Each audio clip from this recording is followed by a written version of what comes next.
500 million po pinamigay. In cash ang pinamigay natin sa mga kababayan natin. So napakabuti po. Ito ang dagat. Ito ang dagat. Thank you so much. Ngayon alam ko na kung ano ang dagat. Hello mga kadonatics.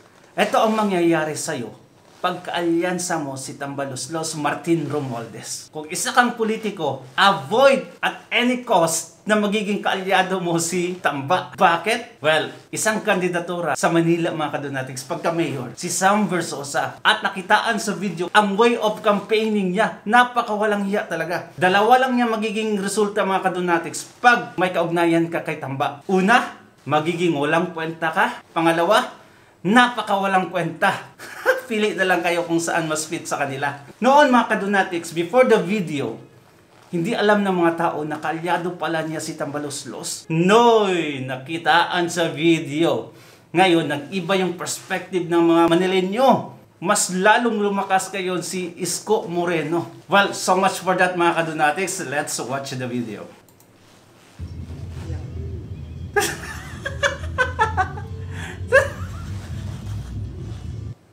Again.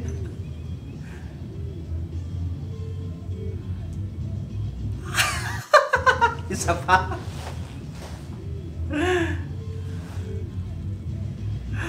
Patay. Ganito ba ang gusto nyong magiging mayor dyan sa Manila? Patay. Ubos lahat ng pera nyo. At tignan mo, walang kabuhay-buhay. Basta kaalyado mo si Tamba, ganito ang mangyayari sa iyo. Previous video natin, si Luis Tron de Muñita sa Kongreso, wala din kakwenta-kwenta mag-campaign. Ngayon, eto. Tingnan mo, parang napilitan lang. Baka pinilit lang to ng asawa.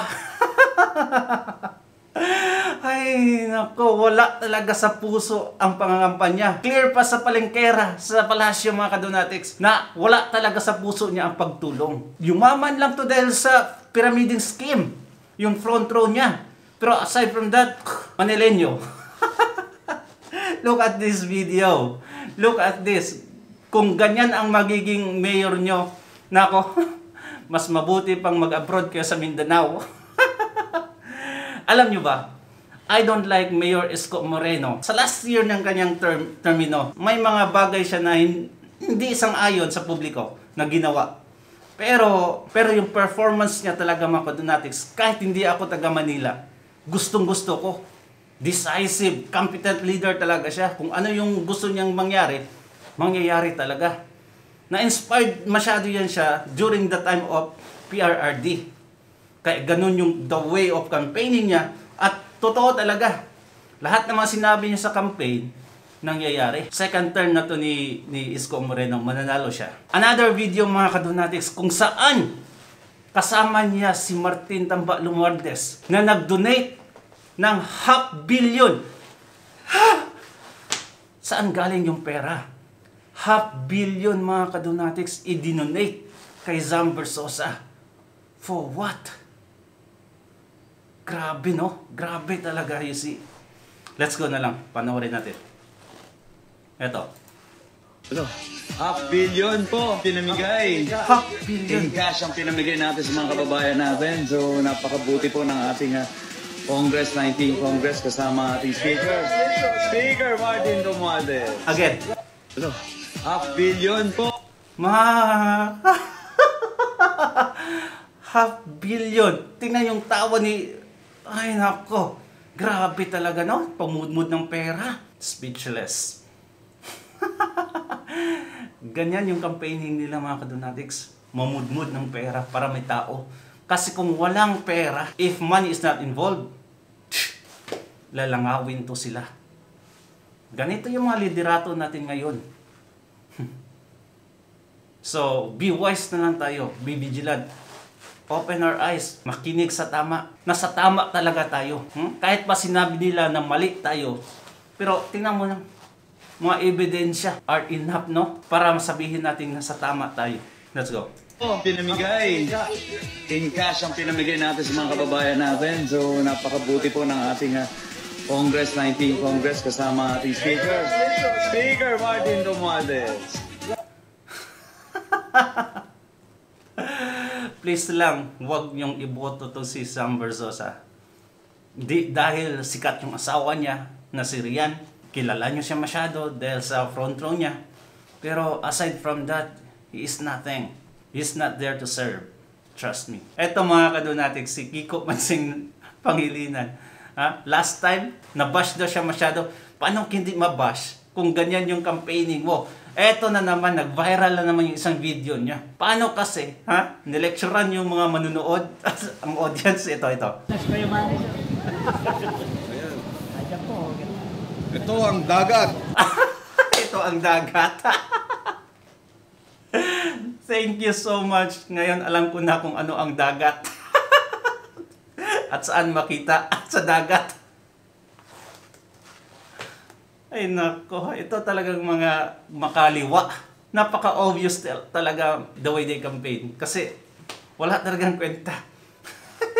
Ito, panoorin natin. Wow, dagat. The ocean. Beautiful. Para dun sa mga asthmatic, tulad ng mga anak ko, dito dinadala sa tabing dagat. Oh, ganun pala. Dagat pala yan. Now I know na. Don't worry, I'm gonna teach my son, my children in the future, na yan pala talaga yung dagat. Ay, nako, so funny. So, sa Taypa yan, so funny. 80-80 daw eh. Sa amin sa comment section, 80-80 talaga. Ay, nako. Nandito tayo sa Rojas City. Hi, Rojas City! Mabuhay! Campus! Ay, nako. Lastly, lubos-lubusin na natin yung stress nyo. Si Manang Claire na naman. Ito yung sagot niya sa bagong interview sa kanya about sa housing. Ito, panoorin nyo. Actually, wala siyang sagot. Let's go. Doon sa good news nyo kanina about pabahay, at tinanong ko lang po kung kumusta na po yung 4PH ng Marcos administration. Ilang milyon na po bang pabahay ang naipatayo ng ating administrasyon para sa mga... Wala. Kung nakinig ka kahapon sa ating good news, meron po tayo patungkol dito sa San Juan. Ngayon po, sinasabi natin ay dito sa Davao. At ibibigay pa po namin yung iba pang nabuo at mga iba pang darating na programa. So, meron po tayong figures. Binanggit ko na po yan kahapon. At ngayon din po, binanggit natin. Okay. Yung reaction nyo. Disappointed talaga si Net25 reporter. Tinanong ka ng maayos. Ay, nako.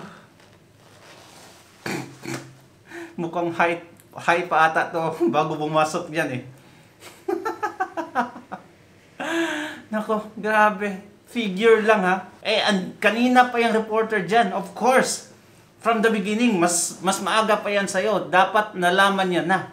For sure, hindi niya magtatanong kung alam niya na, kung nabanggit mo that time. Hindi nga eh. Wala sa ayos yung administrasyon ngayon. Lahat, from palace to local politicians, mga kadunatics, walang kwenta. Basta, kaalyado nila. Anyway, so much for stress. Ay nako. Thank you so much mga kadunatics. Kung mabot ka dito, please don't forget to like and subscribe.